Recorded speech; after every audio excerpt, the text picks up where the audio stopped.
প্রজাপতি মানেই বাহারি রঙের ছটা, যে রং মানুষের মনে জন্ম দেয় নান্দনিকতার সুর। কেবল চোখের সৌন্দর্য কিংবা মনের আনন্দই নয়, প্রকৃতির ভারসাম্য রক্ষায়ও প্রজাপতির রয়েছে বিশেষ গুরুত্ব।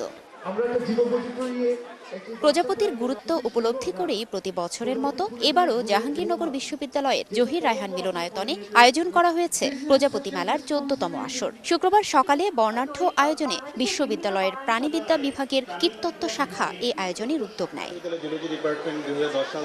মেলায় শিশু কিশোরদের জন্য ছবি আঁকা প্রতিযোগিতা, কুইজ, আলোকচিত্র প্রদর্শনী, ঘুড়ি উড্ডয়ন ও বারোয়ারি বিতর্ক সহ ছিল নানা আয়োজন। পাশাপাশি পাপেট শো ছিল মেলার বিশেষ আকর্ষণ। প্রজাপতি, পশু পাখি সবকিছু নিয়েই কিন্তু আমরা এই জন্য প্রতি বছর এই তারিখেই আমাদের এই মেলা অনুষ্ঠিত হয়। আমি প্রজাপতি একটা ভালোবাসি, আমাদের বাসায় অনেক প্রজাপতি আছে। প্রজাপতির মতন সুন্দর, আমি প্রজাপতি দেখতে আসছি।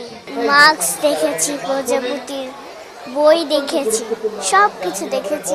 একনল হ্যান্ড ওয়াশ 100% প্যারাবেন ফ্রি, তাই নিরাপদ হাতের জন্য আস্থা রাখুন একনলে। তবে প্রকৃতির জন্য বিশেষ সহায়ক এই প্রজাপতি দিনে দিনে বিলুপ্ত হয়ে যাচ্ছে, তাই আগতরা এর সংরক্ষণে সচেতনতা বাড়ানোর উপর জোর দেন। মানুষের মধ্যে একটা সচেতনতা বাড়ছে, সেটা আরো বাড়া উচিত। বিশেষ করে প্রাণ প্রকৃতি ফিরে পাওয়ার জন্য, ইকোসিস্টেম সংরক্ষণ করার জন্য।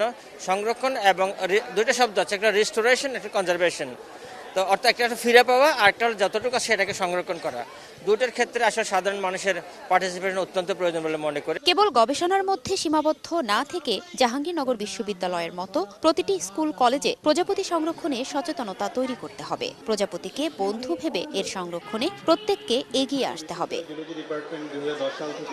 ফারজানা লিনা, সময় সংবাদ, ঢাকা।